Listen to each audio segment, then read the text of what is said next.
Hello, welcome back. Today, our business English topic is AI powered workplace communication and diplomacy. So, let's start with a reality check that every professional experiences at some point of their career.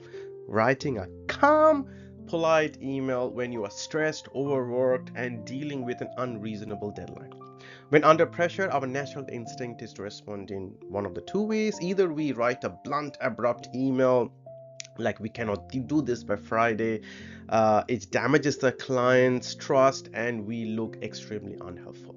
And the other one is that we fold completely, saying, yeah, sure, we can do our best. This burns your team and you definitely gonna miss the deadline. So diplomacy in business English isn't about being overly polite or agreeing to every request. It's about framing firm boundaries using constructive languages. But the challenge is finding those diplomatic phrases in the head and during the heat of the moment takes a lot of mental energy. So that's why where AI comes into play.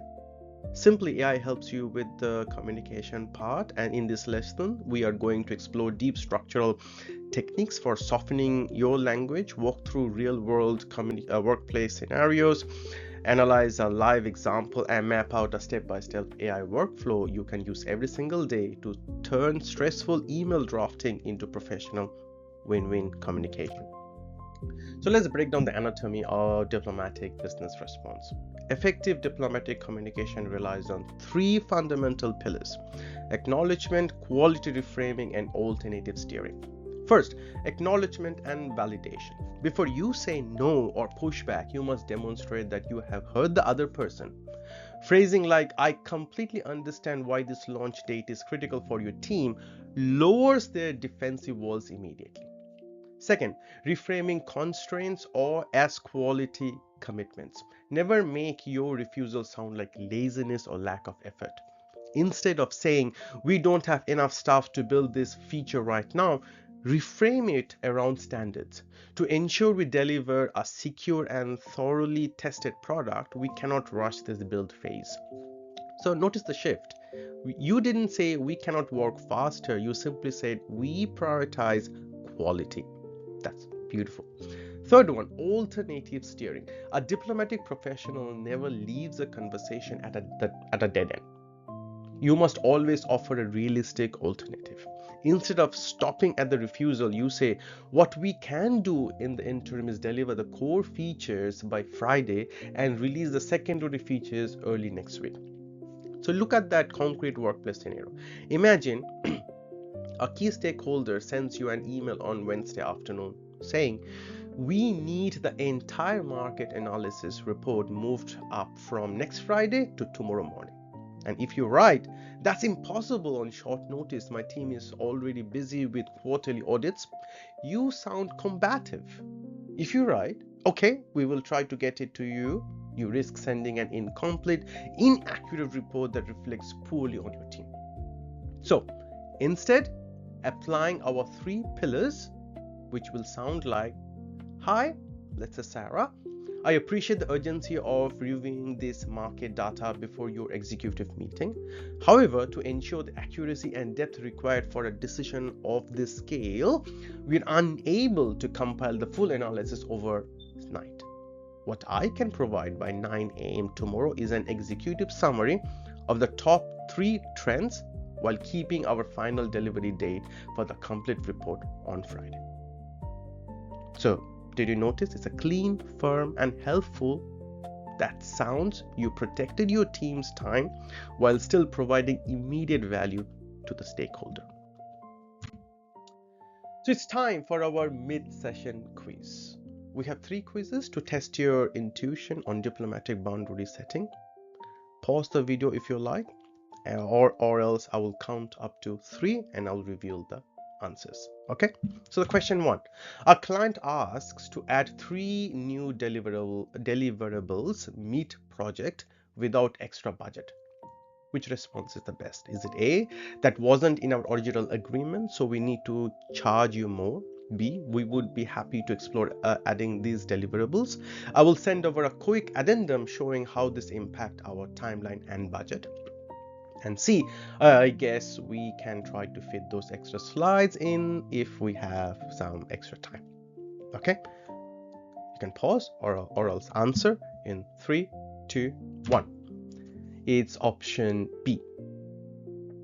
It accepts the request conditionally while firmly attaching budget and timeline realities.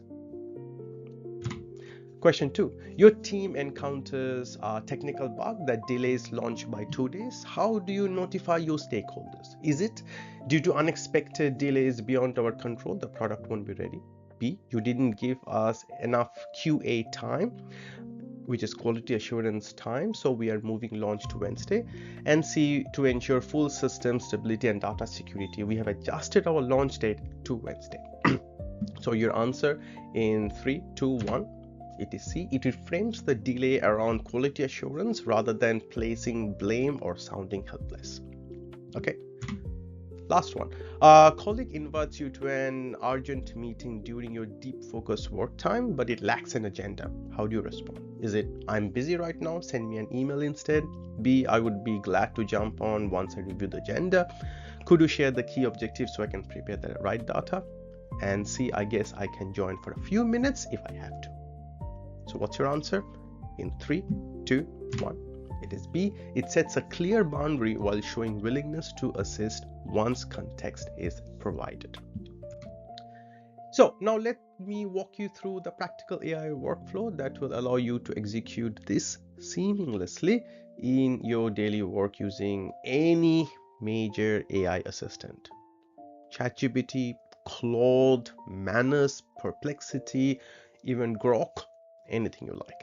So step 1, the raw input dump. When you receive a difficult email, do not try to write a perfect draft immediately.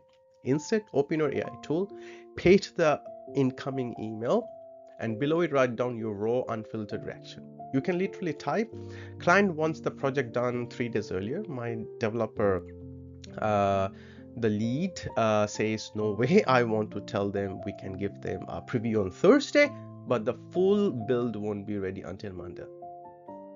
Write a beautiful diplomatic response. Step 2, the multi-tone prompt. Next, give the AI a structured role and prompt. Say, act as an executive communications coach, analyze the client's email and my raw thoughts, generate 3 response options. Option 1, overly direct, 2, passive and accommodating, and option 3, highly diplomatic, using softening qualifiers and proposing a split delivery solution. So reading all 3 options side by side is an incredible learning exercise. You will see firsthand how subtle changes in vocabulary completely alter the tone of the message. Okay. And the third one is refinement and personalization. Select options 3, read through it and customize the specific constraints. You can reprompt it, the AI. For example, make option 3 slightly more concise and add a bulleted list for the proposed alternative schedule. So by using AI as a sandbox to test your tone before hitting send, you eliminate emotional friction, protect your company's boundaries, and build a reputation as a composed, highly articulate professional. So to wrap up today's lesson, diplomatic communication isn't a passive skill, it's an active leadership tool. By validating your partner's goal, reframing your constraints around quality, and representing practical alternatives, you maintain control over your workload while deepening professional relationships. So using AI as your diplomatic filter speeds up the learning curve dramatically. Use AI to augment your skills. Over time, you won't even need the tool for basic emails. These diplomatic phrases will become a natural part of your spoken and written vocabulary. Okay, so thank you so much for joining today's lesson. If you find these simple techniques and AI prompts helpful, kindly hit the like button and share the video with a colleague, and hit subscribe as well to catch up our upcoming business English modules. So drop a comment below with the diplomatic phrase you plan to use this week. Till then, keep practicing, and I will see you in the next lesson. Cheers.